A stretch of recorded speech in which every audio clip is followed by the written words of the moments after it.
Assalamualaikum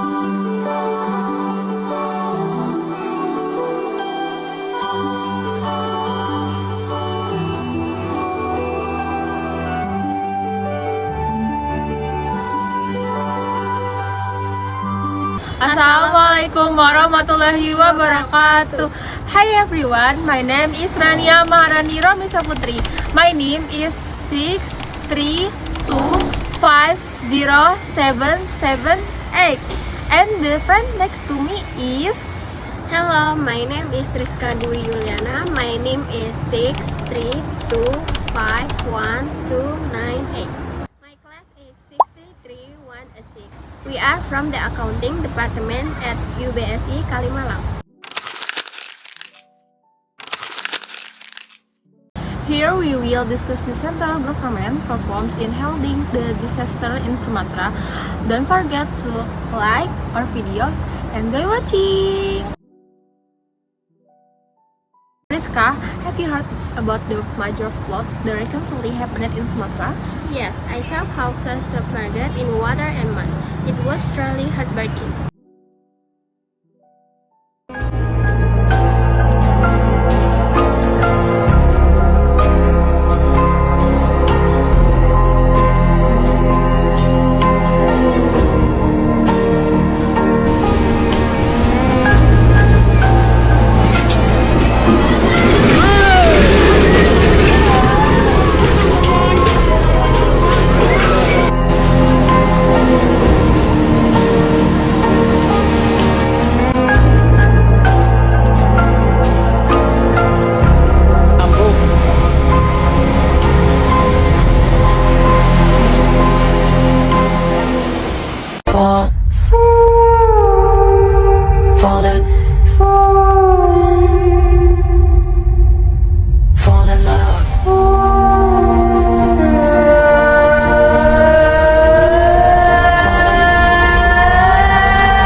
I agree.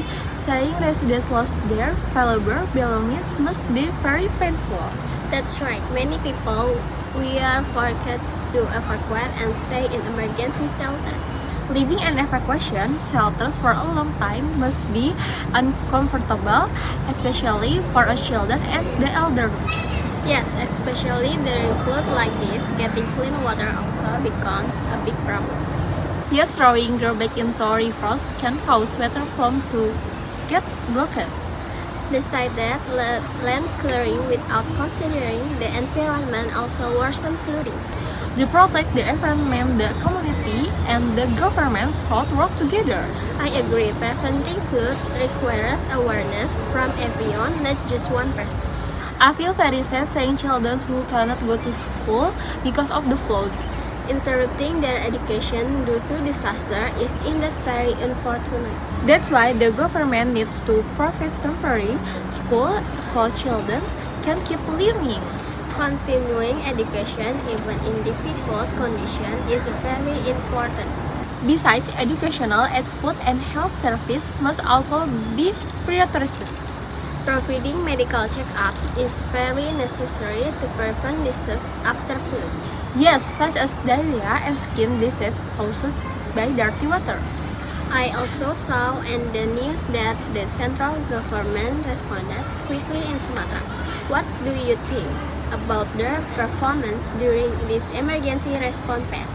Overall, the response during the emergency phase were fairly fast and well coordinated.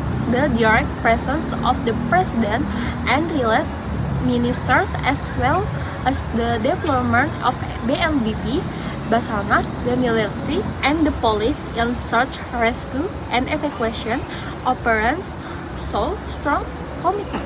That's true. I saw that logistical and especially food and medicine was distributed quickly. However, there were complaints about the major road access.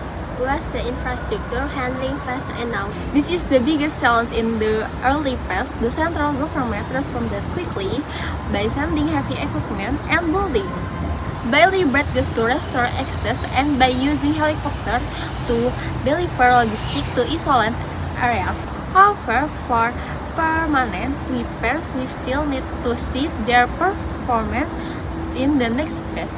Now we are entering the rehabilitation and reconstruction phase. Has the government prepared a clear schemes for residents whose houses were destroyed?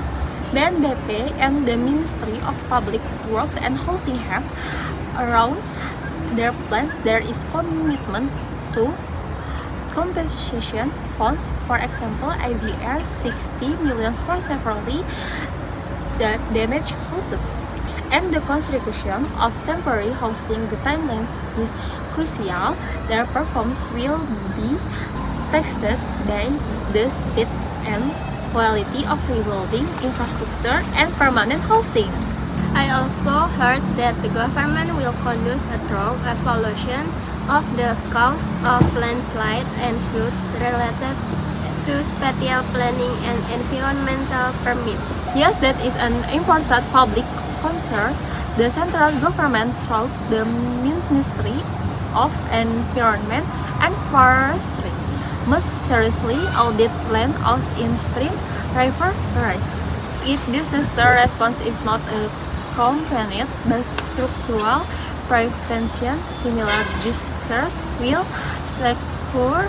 Preventive performance is the long-term benchmark. So, inclusion the emergency response is considered good, but the biggest challenge lies in the recovery and prevention phases in the future. Actually, the success of the central government is not only measured by how fast the profit aid, but also by how effectively the rebuild in a resilient way and improve spatial planning policies to reduce community vulnerability to disasters. I hope people will also start to realize to protecting the environment is important. Changing bad habits is not easy, but it must start now. Starting from small things like not throwing trash carelessly and reducing deforestation so water can be absorbed properly. To reduce the risk of flooding, we can also help by donating or become volunteer. Helping flood victims, even in small ways, means a lot. I hope the flooding in Sumatra will reset soon and people can return to their activities. And hopefully, preventing similar disasters in the future can be done better. I mean, caring for the environment is our shared responsibility. Hanya bayangan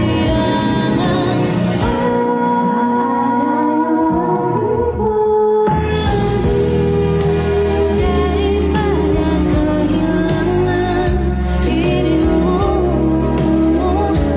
cintaku tak mungkin beralih sampai mati hanya cinta padamu. Okay, that's our dialogue. Thank you for watching my video. Sorry if there are any mistakes. Wassalamualaikum warahmatullahi wabarakatuh. Bye bye everyone.